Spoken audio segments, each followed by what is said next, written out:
12 жасқа толған балаларға арналған.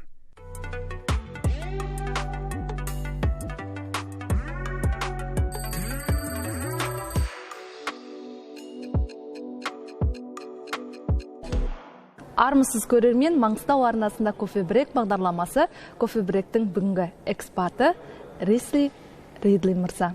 Қош келдіңіз. Welcome to our country. Thank you.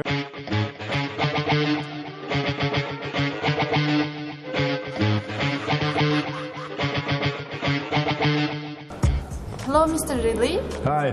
Hi, how are you? I'm okay, thank you. I have 5 questions. How long have you been here? I've been in Aktau since 2006, so over 16 years. Okay. What do you bring here? I suppose, like everything, work. No other reason. That's why I came to work here. Yeah. Okay. What are you doing here? Now? Yes. Now I only work part-time teaching MBA and with ETI, Business English students. So. Do you like it here in Kazakhstan, in Aktau? Yes, especially in Aktau. It's much the same as where I come from in the UK, small village or small town with the sea beside it, so it's very nice. And the people are very nice as well. Did you visit Caspian Sea? Just a little, it's very, very cold.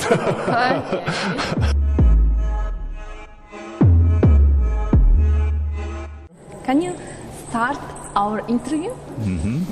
My first question is about you. Can you introduce yourself? Yeah, you've already mentioned my name, so I'll not mention my name. But I come from a village or a town in UK called Berwick-upon-Tweed, which is basically the border between England and Scotland. Hence I have a very deep accent, okay, because the further south you go, or further north you go in the UK, the quicker people speak and the deeper their voices, okay.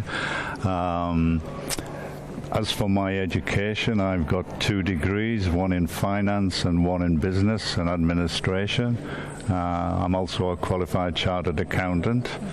So I started my working life off in accountancy with an accountancy firm, big accountancy firm, and gradually made my way into the oil and gas industry because you got more money. And I've worked in many countries around the world in oil and gas, Mexico, South America, Qatar, Saudi Arabia, Dubai, and eventually ended up in Kazakhstan, my final destination. So I've been in Kazakhstan. I've lived in Aktau since 2006, March 2006. But sometimes I haven't just worked in Aktau, I've worked in Adara or Pavlodar, also in Qatar. And I'm married to a lady with a Kazakh passport called Marina. And she comes from a small village beside Karaganda. She's from Russian, or? She's from a small village beside Karaganda. But if you looked at her, you would say she was Russian, okay? I think that, and at the moment I teach MBA students at Yusunov University. I also do some home learning for people, and I also do business English. So it's been fun because I teach kids as well, you know, play games. How's Kazakhstan? How's Aktau? Aktau is a bit like my hometown. It's on the coast beside the sea, except Aktau is much warmer than where I come from in Berwick-upon-Tweed, especially in the summertime. But I like the sea. It's a small town. It's getting a bit bigger now with lots of buildings, but I like it very much. The people are very friendly as well. Helps I can speak a little bit of Russian, I suppose, but no, I like it here. Have you tried before traditional food, Kazakh traditional food? I like bishmamak.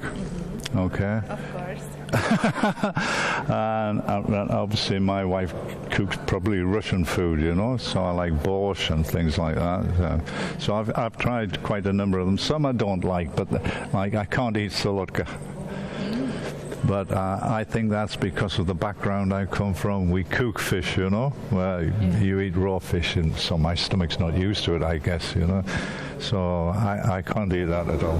Have you tried horse meat? I might have ate it, but I don't know whether I've eaten it. I was talking to someone the other day that the two biggest countries in the world that eat horse meat are Kazakhstan and France. Yeah. Seriously? Yeah. In France? Yeah, France. Yeah. Okay. And the next question, it's about the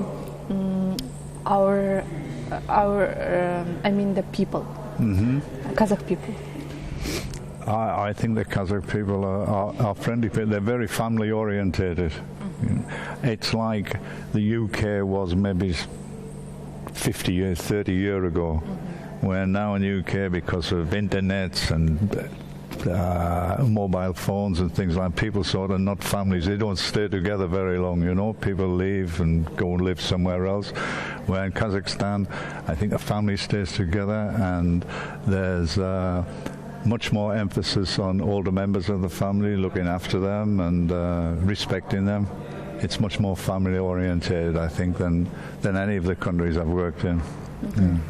Did you know about Kazakhstan before you came here? No, I've got to admit, seriously? No. And I believe if you went to Europe and you ask people where Kazakhstan was, they don't know. And it's crazy because it's the 9th biggest country in the world, you know.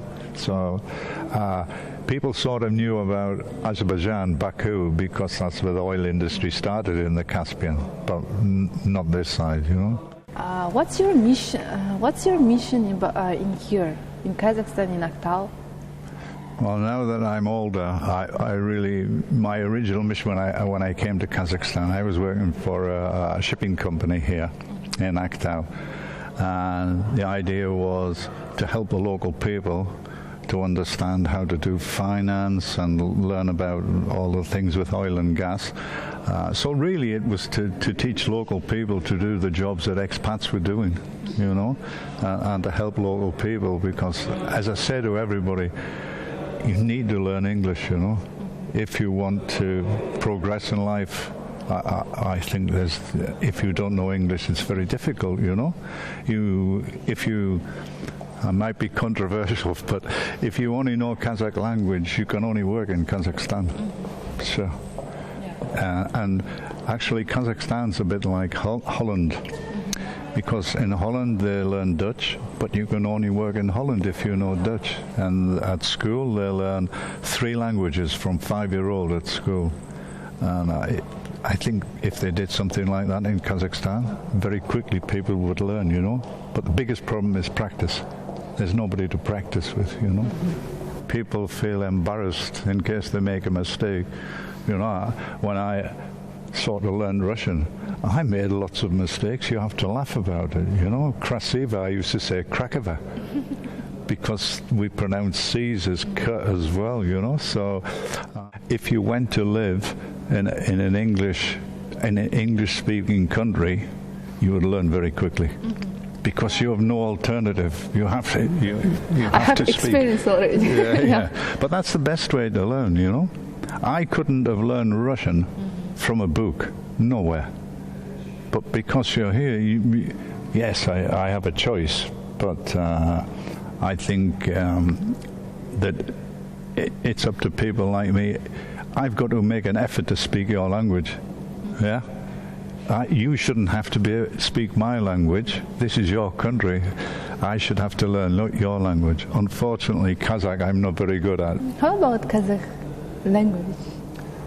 It's very difficult for me. I know Rahmet, Salam Alaikum, but I have this problem here. No chance. About new generation, what do you think in here, in Kazakhstan, new generation in here? So I think people got a lot more experience, a lot more education, and there's a lot more opportunities as well in life for them, you know. What's your importance of life? Importance of life? So I think as long as you're happy and your health's okay, then that's all that matters, really.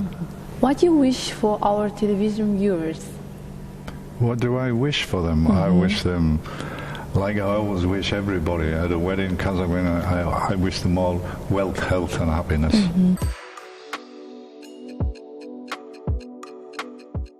Қадірменді көрермен, кофе брейк бағдарламасы бүгінге тәмам. Келесі экспатымыз кім болар екен, оны бірге көрейік.